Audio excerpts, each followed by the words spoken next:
local assembly under the public order at section 5. So left in the Kiti Bola and Masakunda la Mol Keta Mol de Melanguela, said the four of the Kapomeko, Inspector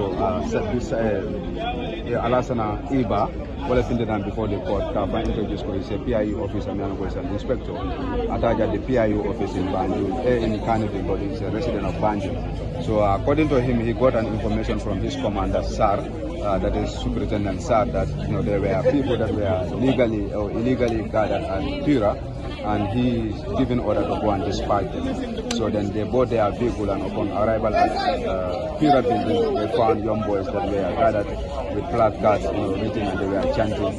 So when he arrived, then Sar alighted from the vehicle and approached them that they were illegally occupying that place, or they are lawful assembled. And they responded that they were lawful assembled, and that was the push and pull, and he gave them order to arrest them, and they were arrested. So they were taken to Kairaba police station, and he said upon arrival, they hand over to the station officer, and he made a statement. So during cross-examination with Lamin Jedabo wanted him to understand whether he would understand what is the role of public utility authority, that's PURA. He said he didn't have better understanding of PURA, but what he understands, they are utility regulators. He asked him whether he knows the understanding what is a public order act and what does the public order act say. He said he didn't have an understanding of the public order act, and the prosecution objected that that's a legal question and the witness cannot answer legal questions. And that was overruled by the presiding magistrate, Mr. Thomas.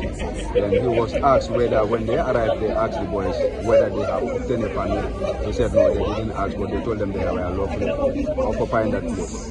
And the question then went further to say that whether he find out whether they have a legal document or what were the purpose of them being at that place. He said he didn't find out. He was an officer who was given an order, and he was just there to execute this order.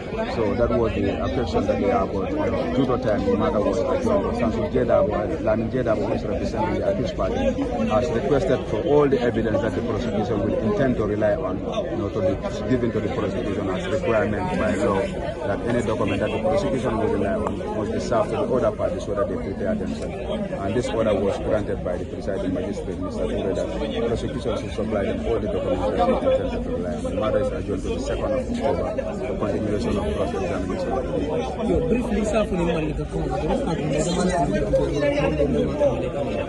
kakwere ko kidio me alon ko nala kilo ba kam fandi kol men findi tan no dada no pura la bindi no do ke la campaya da yanda me alon ko wala gara pura ni price flow ni me alon ko ya ni da bu da ko no GSM company do no sabaga ba ga sol tara foi credit ko tara foi jita fandi kol findi tan no ka pura petition ka be findi la no police le mo so police le ole na na kiti la so la sede folo le findi ni kiti bu nyala e ka fa me Alasana Iba me alon ko PIU officer le maji attaque at the Carnival, a resident of Banjul. Wala findi la kiti bu nyala no pour kala sede jarodi in the side of the prosecution pour kala ndani ba de melon ko nyinde kabi ha nyini nga pura ya to fa ka de ko mo Alasana bare PIU officer le maji ala ranko inspector le me alon ko ade Carnival PIU officer according wolungo on the 22nd of October, September, August, ate kibaro so dala post pour ka fa me ko bisar me alon ko superintendent ka ndala ko funding ko